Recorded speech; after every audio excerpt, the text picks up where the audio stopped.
Hello. Let's make sure we are good on audio inputs on all levels. Hey guys, my name is Mitchell. Welcome for Penny for a Tale. And for some reason, I know what I did. Uh, yeah, there's no video. There you go.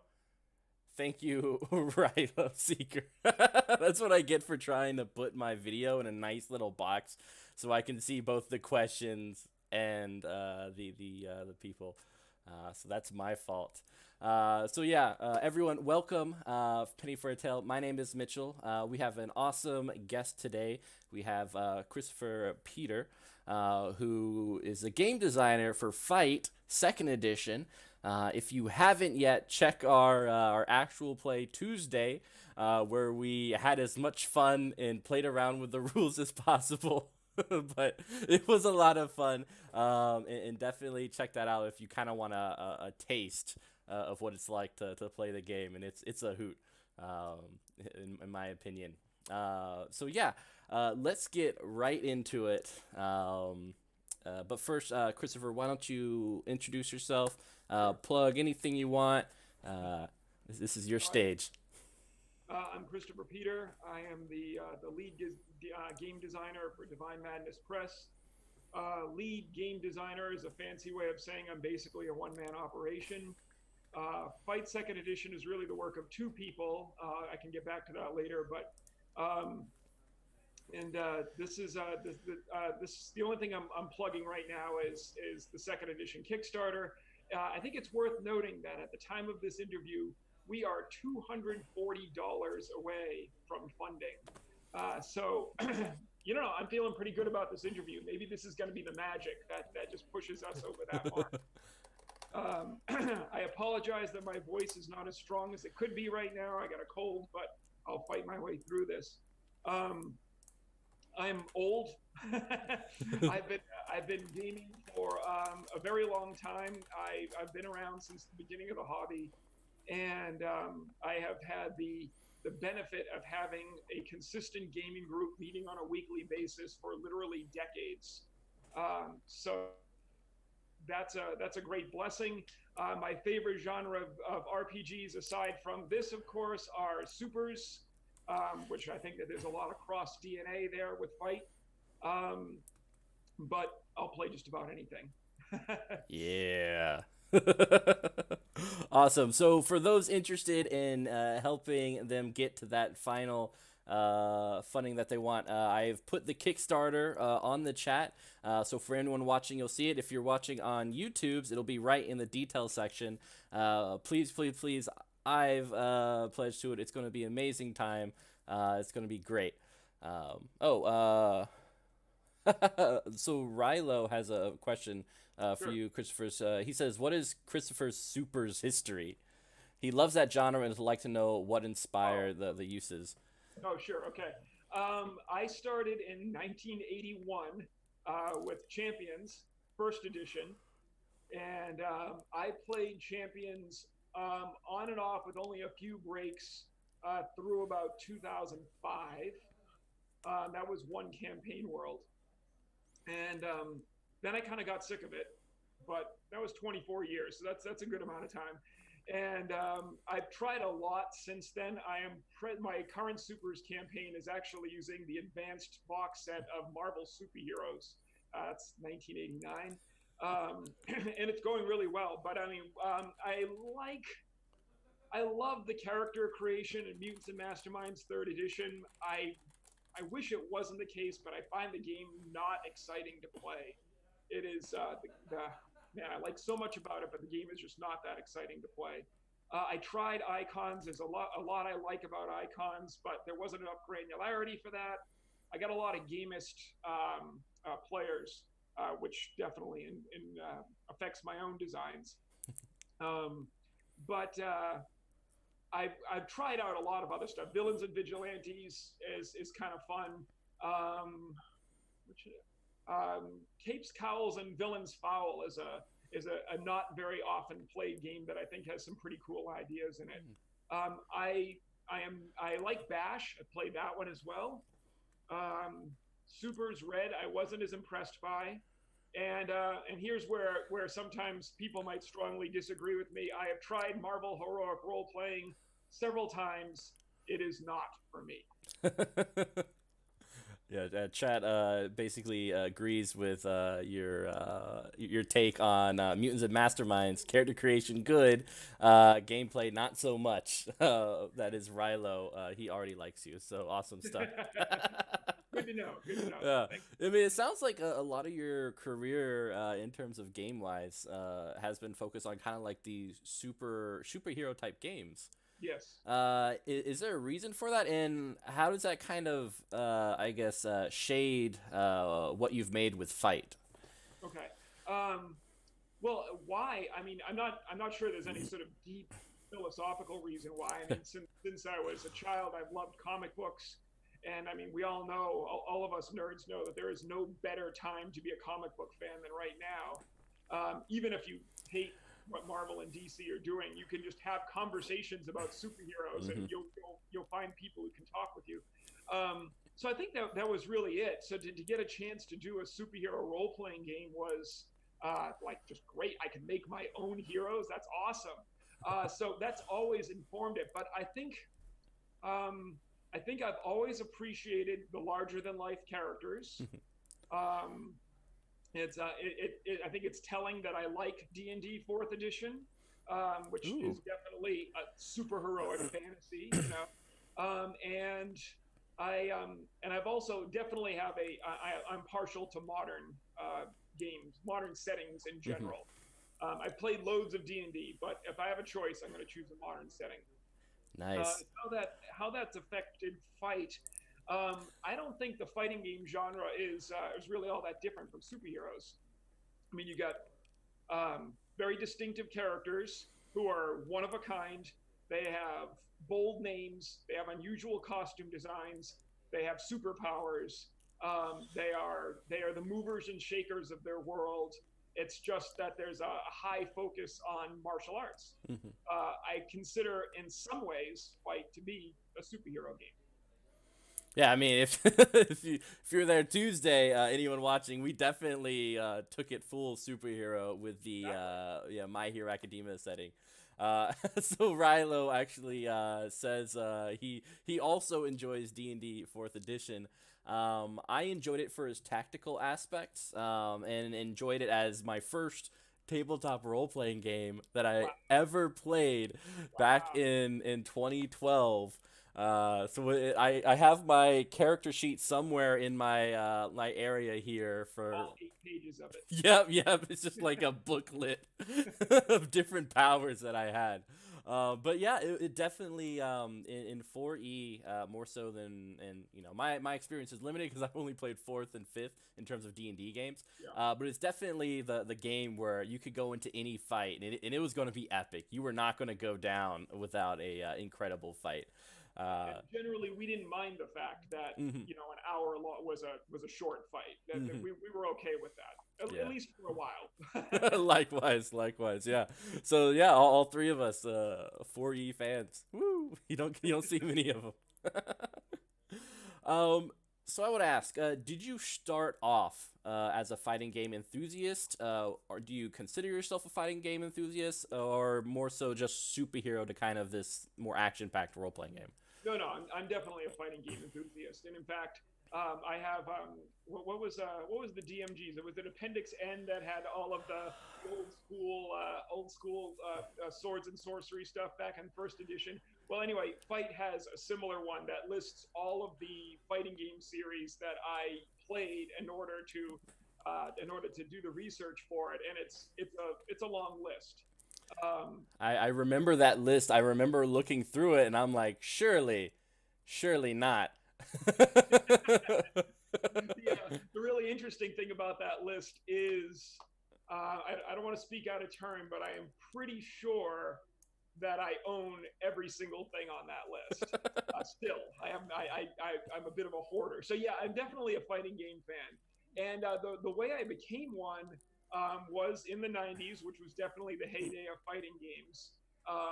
And I was playing Street Fighter 2, and I was lousy at it. But I was taken with the distinctive character designs, and I was taken with the fact that if you played one character through and beat Bison, that you got an ending. And Yeah. then I realized that there was stories to these characters. And I realized that even if I sucked at playing them, that there was still some other level at which I could enjoy the game. And so that opened up this door for me where I said, wow, this game's got new characters I've never seen before, and new stories I haven't done. And that kind of snowballed. A bit of an obsessive personality, like a lot of gamers. I just said, well, now that I've played this game, I guess I have to play every single one of them. And for those viewing, if it's okay with you, Christopher, I'm gonna name real quickly the games you have on here. Good luck. All right, so we got the Aggressives of Dark Combat, Aqua Pesa, Arcana Heart series, Art of Fighting series, Asuka 100% Burning Fest series, Battle Arena Toshinda series, Battle Fantasia, Blaze Blue series, Bloody Roar series, Capcom Fighting Evolution, Capcom vs SNK series, Critical Blow, Dark Choco series, Dead or Alive series, Denjiki Bunko, something I've never heard of, Gaizi, definitely butchering that. Evil Zone, Fatal Fury series, Fighters Impact, Fighters Mega Mix, Garo Mark of the Wolves, Guilty Gear series, Hakuto no Ken, Injustice series, JoJo's Bar Adventure series, I really like that. Kakuto Shojin, Kensai, King of Fighters series, Kazuna Incarnate series, Last Blade series, Last Bronx, Marvel Superheroes vs. Street Fighters, Marvel vs. Capcom series, Melty Blood series, Mortal Kombat series, Neo Geo Battle Coliseum, Ninja Master, Nitro Plus Blazerets. Ooh, I'm definitely messing that up. Persona Arena series, Power Insect series, Psychic Force. Oh, I love Psychic Force series. That was one of my favorites. Real Bout series, Rival Schools United by Fate series, Samurai Showdown series, Sengoku Basara X, Skullgirl series. Never heard of that. That sounds interesting.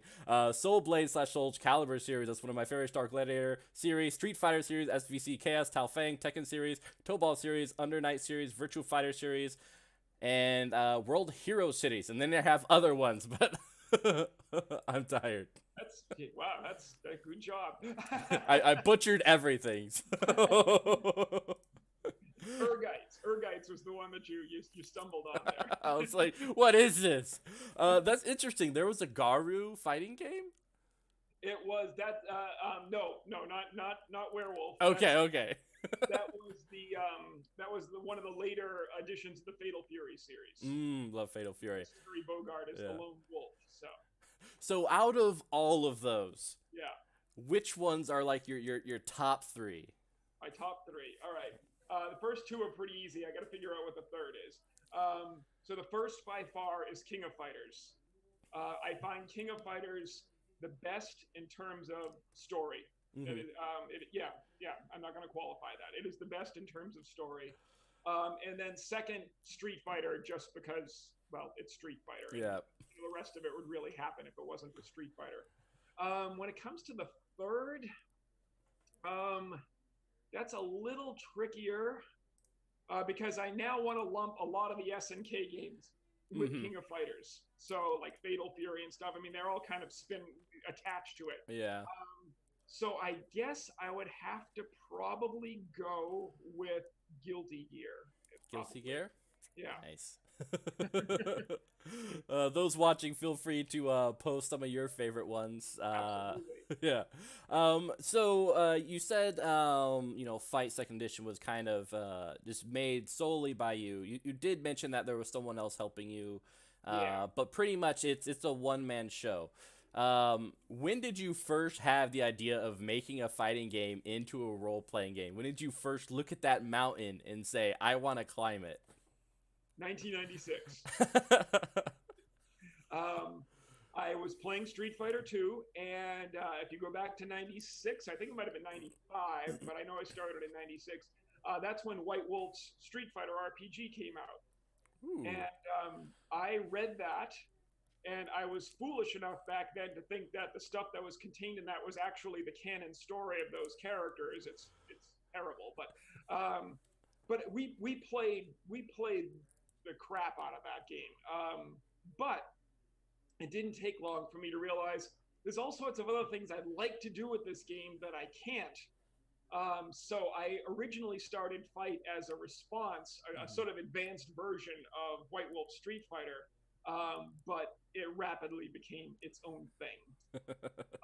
And that mountain is an appropriate term because it got sickeningly complex over time. The version you played is for all of its bells and whistles is simplistic.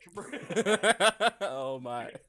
um, and what happened with that? And I don't know what was wrong with me, but it just kept going until I had this moment. I distinctly remember I was playing King of Fighters 2006, and I was watching the combat while I was playing it, which is a weird problem I have now, is I think in fight terms while I'm playing video games, Mm-hmm.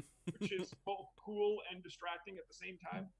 And I realized that my game was a monster, and that it wasn't at all really getting to the heart of the Mm-hmm. action. So I actually blew the whole thing up. The original version had there's little strands of rules still stuck in it, but the system is an entirely brand new.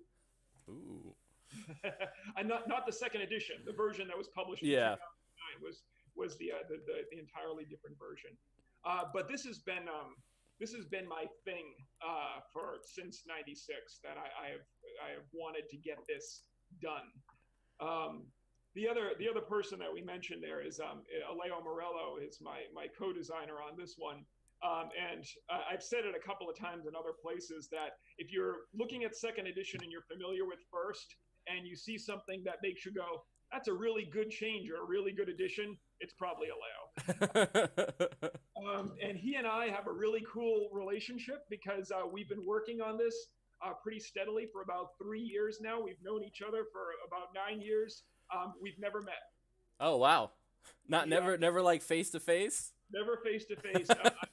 I'm on the East Coast of the United States. He's in Argentina. Uh, we have solely communicated electronically for 9 years. Oh man, that's gonna. I feel like you should put in the stretch goals. They get to meet. Oh, I want to see this happening. Maybe if we pledge enough money, maybe we'll throw that in at the last part. So what do you think were the most important elements you wanted to take from like the Street Fighter type games into Fight? The role playing game, you mean? Yeah, the role playing game. It was really important, obviously, to be able to design your own fighter. Hmm. That was key, and I think much like a superhero game, the most important part of that was your special moves. The original version of Fight, the sort of beta version, I guess, from back then. I was playing these fighting games, and I was actually just writing down every single move that every character did, and that was the list you had to choose from. And eventually, after it hit well over 200, I said, this is stupid. You can't do this." That's when I came up with the effects based system for designing your moves instead. Yeah, and I know one of our players for the stream had a lot of fun at making a character, and he made like a character that used like this dog that turned into like this energy Yeah. beam and slapped someone. It was really cool. It reminded definitely of those kind of like those Japanese fighting games where they always have that extra stuff involved. So yeah, the qualities that was really cool. Yeah. We really appreciate that. I remember I noticed he had definitely designed his own. It was awesome. So what type of stories are you hoping to be told through these games? Well, I think that the kinds of stories that are told, aside from what people assume is the really blunt and obvious, is that, well, these characters are going to fight. Aside from that, I think a lot of the kinds of stories tend to be investigation type stories, Mhm. either into an underworld of crime, or espionage and world politics, or military actions, or if you're doing something fantasy, then perhaps a war scenario, Mhm. nations at war, or a space opera. You can do a bunch of things, but I think a lot of it ends up being these heroes have reasons they want to find out stuff, Mhm. and finding out stuff is going to involve punching people in the face, because that's an efficient way to get information. not sure I can espouse that as a moral, It sounds right. but it's certainly the case in this game. So yeah, I think that's it. Is when characters are designed, they need to have that level of background to say why are they there? Why are they going to go out and fight? Now that could be very specifically why are they part of the tournament that the game master sets up as part of the setting, or it might be something more vague than that. But those story hooks are what should drive the action for sure. And in that sense, it's not different than any other role playing game. Yeah. So what kind of like are the major themes, would you say are the game, the things that people should focus on to explore, in what kind of your play tests have been like, or past fight games even? If I understand your question correctly, I mean, one of the things that I think is useful for a group to know is the game was intended to be a tactical experience. And so for groups that enjoy playing out combat, they're going to get more out of this. So if you're of a more story game base where you like to have your conflicts resolved in 2 die rolls, then I just have to say you should Go on. So I think that's an important thing to know, that it's intended to be something where, and when I'm game mastering it, this is the case. The majority of the play time is going to be combat. Now, the way that you still build the story into that is, I think it can be explained this way. So if your adventurers or your heroes have done some investigation and they're on the verge of finding out important fact A, right? Oftentimes you'd get there, you would reveal important fact A, and then guys with guns burst into the room and a fight starts. The difference in fight should be they would get so far, and then the fight should start before they get important fact A, which should definitely come out during the fight instead. As you look at the video games and the manga and the anime that these stories are based on, all of the important revelations come out while people are punching each other in the face. So there is an implied level of necessary role playing during the combat, not just to describe really cool action, though that's obviously important too, but to make sure, and it's a challenge even for me, that it doesn't devolve into just the dice rolling contest. Yeah, I mean, definitely for a GM trying to play this out normally in like D&D, Pathfinder, and all these other games, you go to combat and you kind of for a few minutes step out of your role as that character, and you get through the fight, and then afterwards you reap the rewards. But I do like the fact that this game puts a lot of emphasis in the fight. It slows down the fight so that you can have more of these interesting moments in the fight. And it's definitely something I want to do more in pretty much any game, and especially future games of fight. And the characters also, because their fighting style is actually different. So the way this character versus that character plays, it's actually going to matter. Not I'm a fighter or I'm a cleric. Some people, especially on the Discord server, have gotten really, really deep into trying to find ways to emulate particular styles of character to create specific play experiences, which is kind of cool. That does sound awesome. Yeah, I can think of lots of like the Ong Bak like series, and what was it, Capoeira, stuff like that. That would be so cool to emulate in this game. I mean, as someone who loves the idea of playing monks and fighters and like D&D and Pathfinder, and then you're out on combat and everyone's just like, I have a sword, and they're just better than you. And I'm like, this is perfect for me because it actually punch someone and it matters. Right. And it's always been a disconnect of mine that in a D&D that I've always had a problem with monks. They've always stood out to me like, this isn't quite working for me. Yeah, it's always odd. You don't get that epicness that you anticipate from a monk or from like a brawler. Right. So definitely. So what are some of the bigger things that have improved from first edition to second edition? Okay. Let's see. The biggest thing is the exhaustive treatment we went on the elements that make up special moves. first of all, they were really closely examined for balance. Mm-hmm. There was a few that even in my playtesting in first edition that people subsequently pointed out, I was like, it's a really broken combo. Like, all right, let's fix that.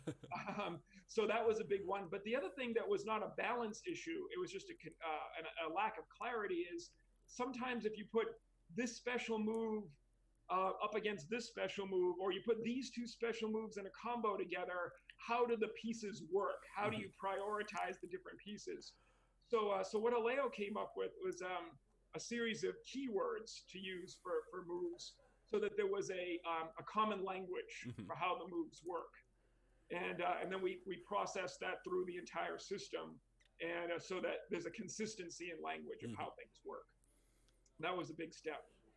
The other biggest improvement, I had this design principle in mind with first edition that I don't know why I had it, which was I didn't want a battle map involved. Mm-hmm.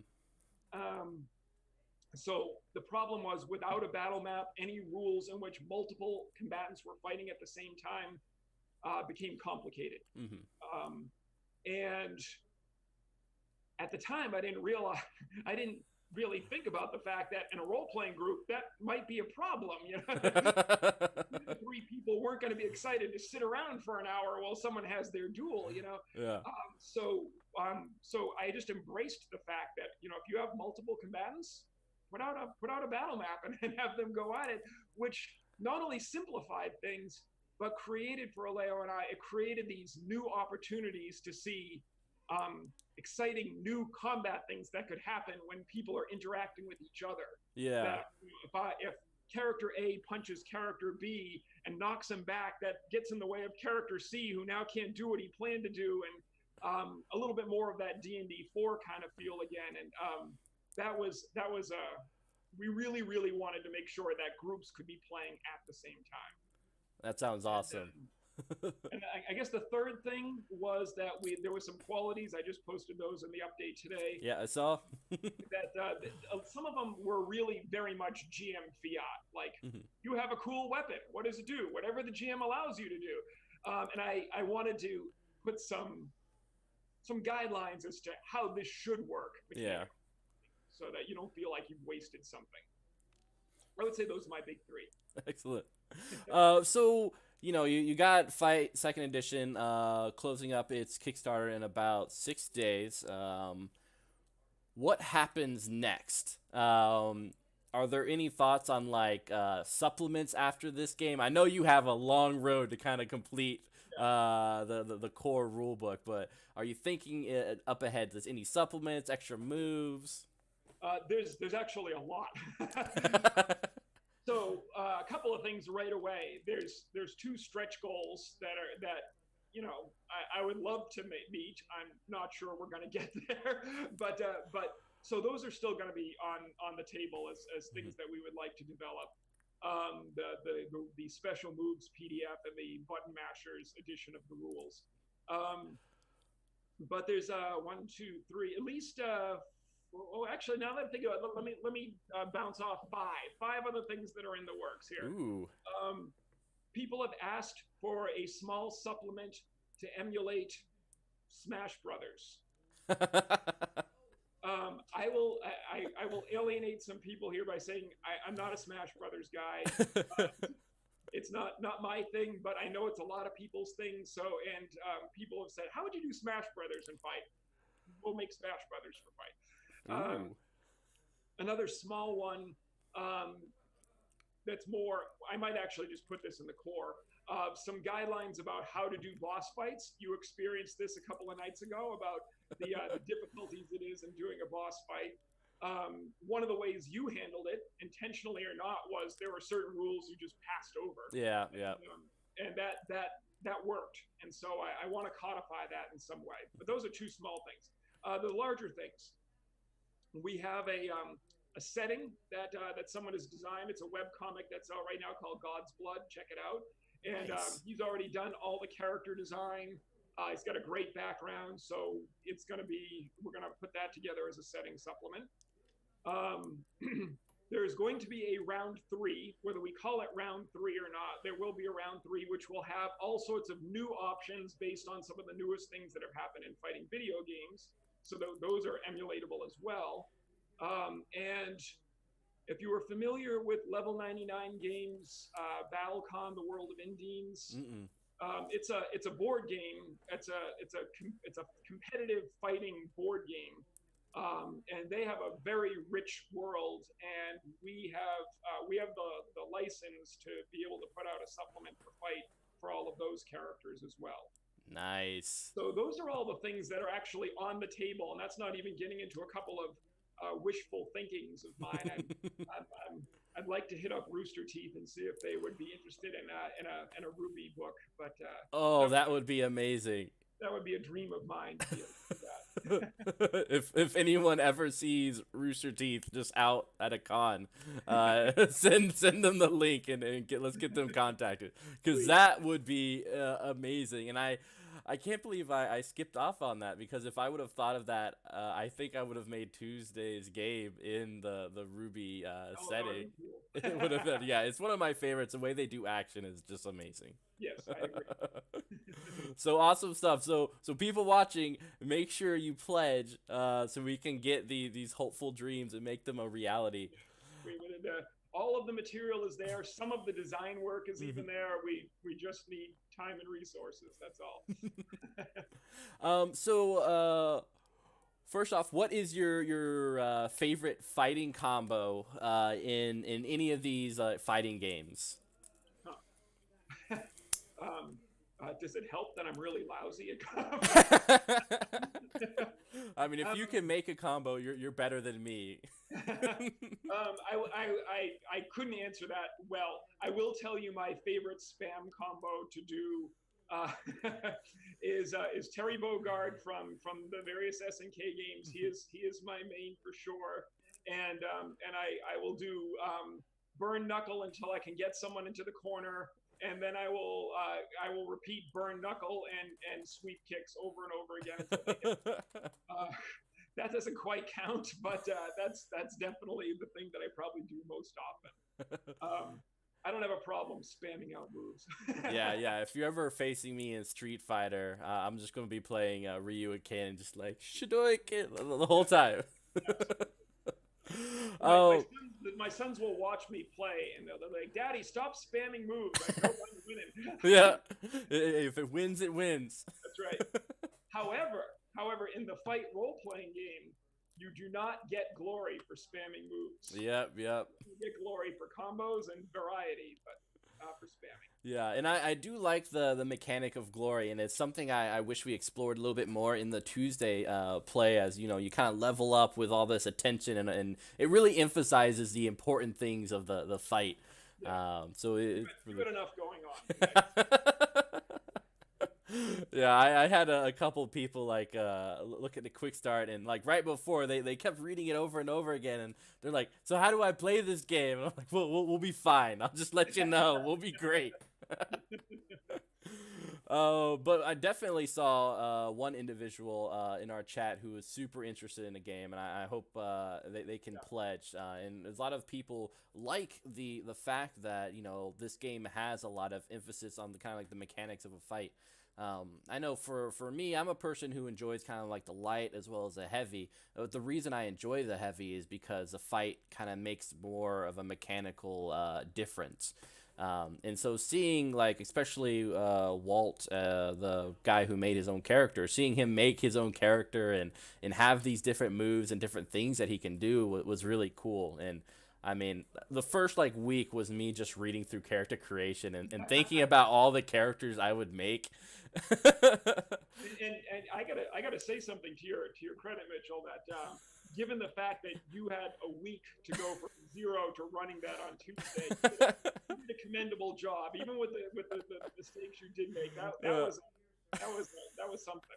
Yeah, I felt like it was when you came in and clarified the defense rule. That was when the villain unlocked his chains and had his final form, and they what became like a somewhat easy fight for them.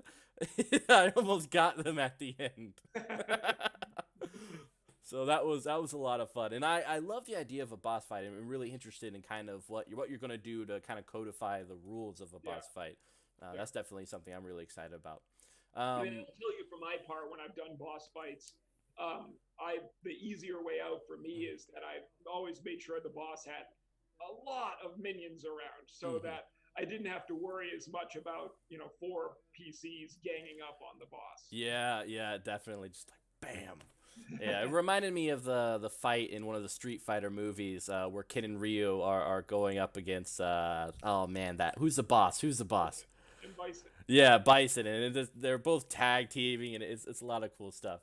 Um, so who is your favorite fighting character of all? Oh, I've already said that. Terry Bogard Just from Terry Kick. Bogard? Yeah, he is without question the fave. And why? Why is it Terry? Other than the going at them in the corner. Well, I mean, he's another Ryu, right? He's Mhm. another straightforward hero, but he has a little bit more. He's a less dull personality than Ryu, Yeah.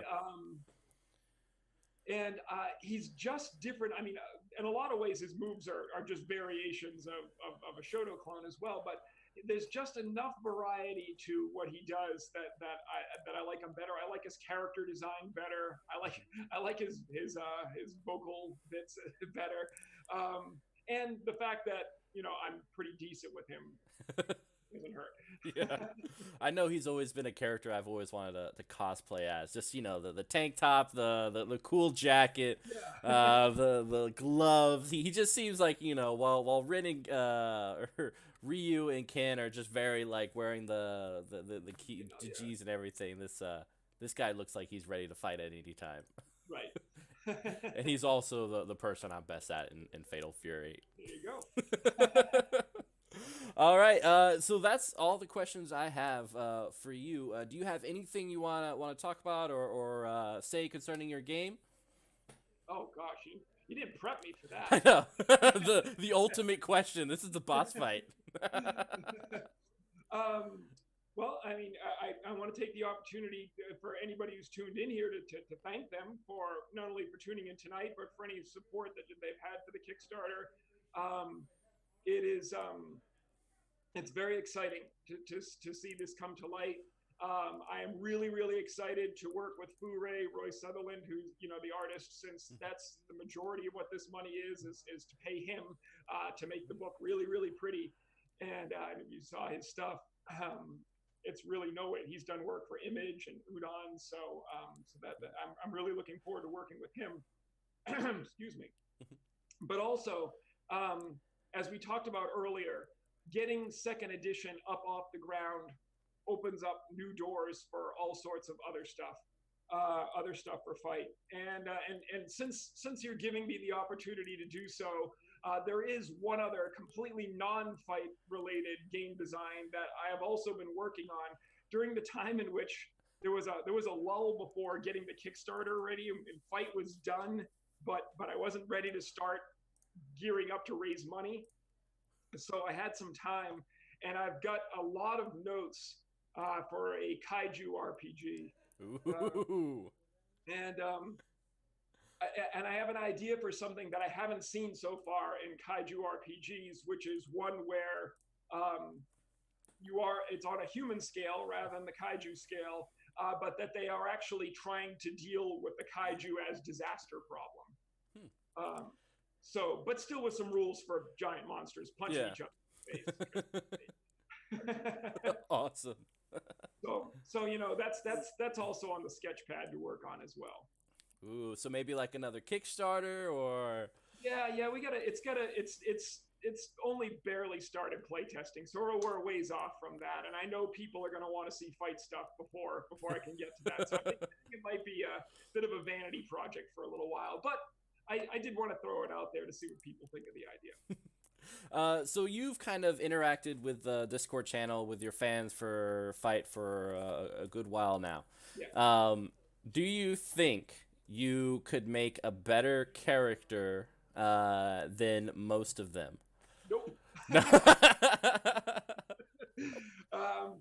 One of the most exciting things for me is to see their designs. And there's so many times it'll come up on Discord. Someone will say, "How would you do a move like this?" And when someone will post it, I like, wow, that's really cool. I never would have come up with that. I because game mastering fight, I have to make so many characters sometimes very quickly. I'm honestly a bit of a hack. So when I'm designing special moves, they often don't have a lot of bells and whistles because I want to get them down and get them into the Yeah. fight. Yeah. So could I design a better character? No, I really don't think I could.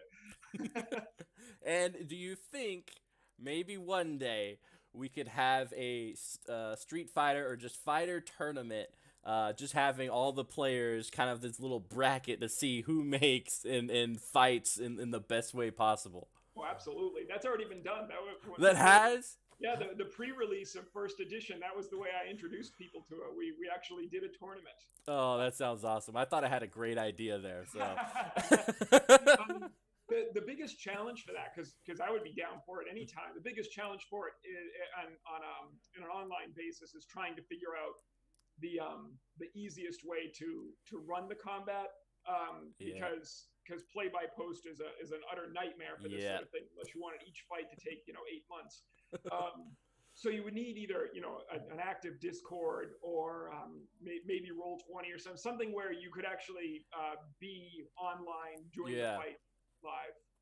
Ooh. But if people who are down for it, I'd be down to run it. Yeah, I think that would be great, and it would be really cool if maybe like the final two or something, we could have them face off live with the Roll20 little thing in there with you being referee. I think that would be epic. Maybe after the project's over, maybe you and I can talk about that. Yes, that would be cool. All right, awesome. So if there's anything else, we're good to go here. All right. Ladies and gentlemen, thank you again for watching this interview, whether on YouTube, Twitch. Make sure to check out in the details the Kickstarter. Make that pledge. I'm looking at the Kickstarter now, and it looks like they just need about $240 to be fully funded. So let's reach those goals and let's break that and add some other cool stuff. Make some dreams come true. Yeah. Once again, thank you, Christopher, for doing this interview. Really appreciate it. Thank you for the invite. And hope you guys have a great night. Good night.